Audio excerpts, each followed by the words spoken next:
Nous sommes en attente de la dernière plénière de ce COP 15 à Montréal, présidé par la Chine.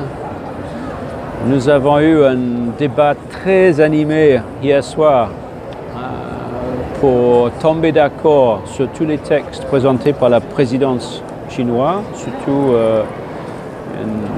un grand papier, déclaration Kunming de Montréal, qui crée un nouveau cadre pour la préservation et la gestion durable de la biodiversité. Un accord, on peut dire qu'on est arrivé avec les concepts. Ça a été très difficile les discussions. Les pays en voie de développement ont mis énormément de pression sur les pays développés d'assurer leur responsabilité parce que ce sont en majorité leurs activités qui détruisent la biodiversité, même chez nous. Donc ils doivent financer, ils doivent nous envoyer des technologies, ils doivent collaborer avec nous dans à la fois la préservation mais surtout la restauration des écosystèmes, style une grande muraille verte dans le Sahel où on veut restaurer les écosystèmes pour garder le désert du Sahara à l'écart. Mais ambition également sur les questions d'engagement sur la préservation de la nature. On s'est entendu sur le principe de préserver 30% de nos écosystèmes et de nos espèces pour les générations futures. On s'est accordé sur un grand programme de restauration des écosystèmes dégradés.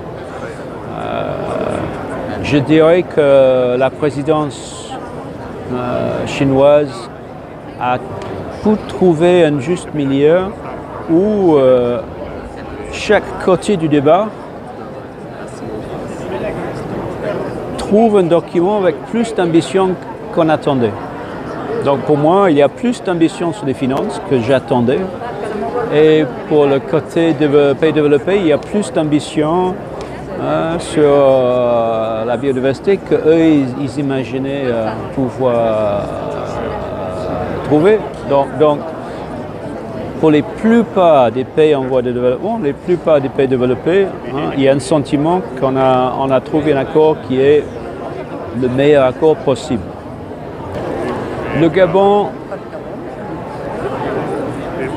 on est d'accord avec tous les pays frères qu'il faut rehausser les ambitions sur le financement.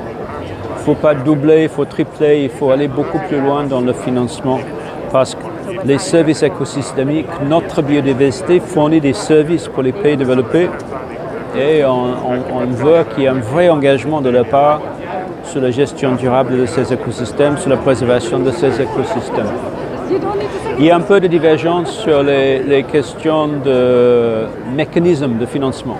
Est-ce qu'on veut créer un fonds à part, indépendant, style fonds vert climat, ou est-ce qu'on accepte un fonds au niveau du Fonds mondial pour la nature, le GEF, FEM, ou est-ce qu'il faut peut-être envisager un système que les anglophones disent fast start, démarrage rapide au GEF qui existe déjà et qui peut mettre en place un financement dédié pour la biodiversité dans 6 à 12 mois et en même temps étudier les fonds optimaux qu'on peut mettre en place à l'avenir.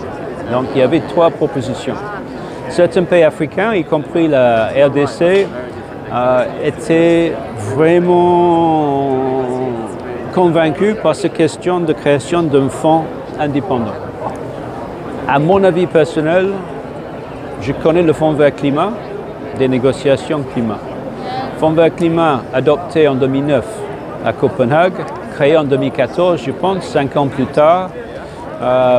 Les premiers financements que le Gabon a reçus du Fonds vert climat datent de 2 ans.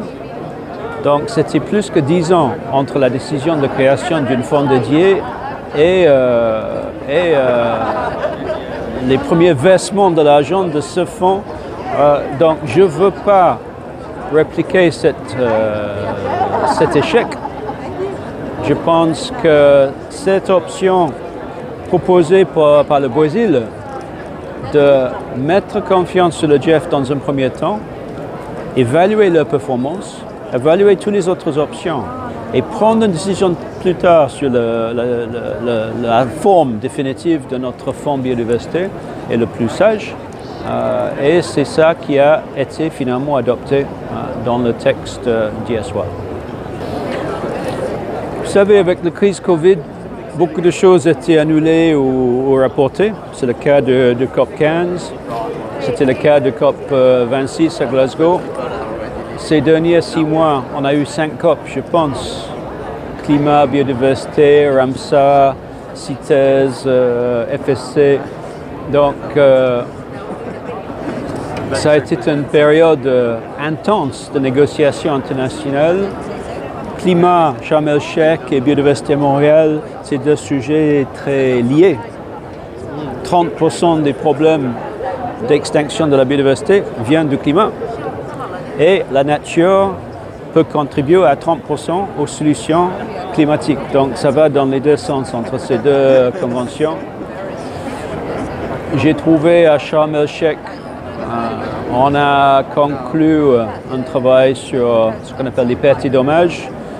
Donc les systèmes de compenser les pays en voie de développement les plus impactés par les dégâts climatiques. Accord inattendu à la limite parce qu'on avait conclu à Glasgow que ça allait prendre 2 ans pour terminer cet accord et qu'on aurait dû le terminer l'année prochaine à Dubaï dans le COP28. Donc on a eu quelques avancées à Sharm el-Sheikh, également peut-être un sentiment de fatigue, un manque d'ambition des pays développés. Donc des résultats un peu mitigés, Sharm el-Sheikh, mais pour être très honnête, c'est un peu dommage que Sharm el-Sheikh a tombé après Glasgow. Le COP de l'Afrique, c'était plutôt un COP pour préparer Dubaï l'année prochaine, parce que le COP 28 va être très important. C'est là où on va adopter le cadre global sur l'adaptation.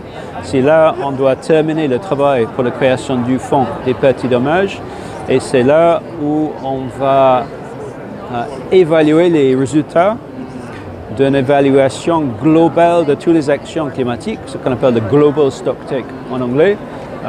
Et donc c'est à ce moment-là qu'on va se rendre compte, plutôt qu'une monde de 1,5 degré, on va vers une monde de 2,4 degrés ou pire. Et on va être obligé, encore une fois, de rehausser les ambitions. Et le fait qu'on fait ça dans un pays pétrolier, il y aura beaucoup de pression sur les pays pétroliers de s'engager, de renouveler leurs engagements au niveau des changements climatiques. Donc c'est un petit peu dommage que COP27 à Sharm el-Sheikh n'était pas dans le programme de travail des COP, n'était pas une très grande COP où on prend beaucoup de décisions. Donc la présidence égyptienne, ils ont meublé cette COP avec énormément des réunions thématiques pour pouvoir avancer sur plusieurs sujets et ils ont quand même sorti cette décision sur les pertes et dommages qui est une décision historique. Donc on va toujours se souvenir de Sharm el-Sheikh parce que c'était après 27 ans d'attente qu'on arrive à créer le fonds sur les pertes et dommages. Mais dans ces processus, c'est fatigant pour moi, pour mes équipes, c'est fatigant pour le public. Chaque année, on parle de COP, de COP, de COP. Mais malheureusement, dans un processus où on demande à presque 200 pays à prendre des décisions par consensus, sans vote, par consensus, donc tous les pays du monde doivent tomber d'accord sur les textes, ça prend du temps. One Planet Summit, on espère, sera quelque chose sans aucune négociation, aucune décision prise par consensus. C'est un sommet d'action. C'est un sommet dans lequel on espère bien annoncer les premières ventes des crédits carbone du Gabon. C'est un sommet où on aura une forte participation du secteur privé, des associations, des gouvernements. Donc c'est un sommet à l'invitation de deux chefs de l'État, le chef d'État français, le président Macron, mais notre président, son Excellence Ali Bongo Ondimba, deux présidents qui sont quand même bien engagés sur ces questions de l'environnement. Et l'idée, c'est d'ajouter au momentum, d'accélérer les avancées pour montrer à ces réunions en COP qu'on peut aller vite sur ces questions importantes et qu'on peut avoir les résultats concrets.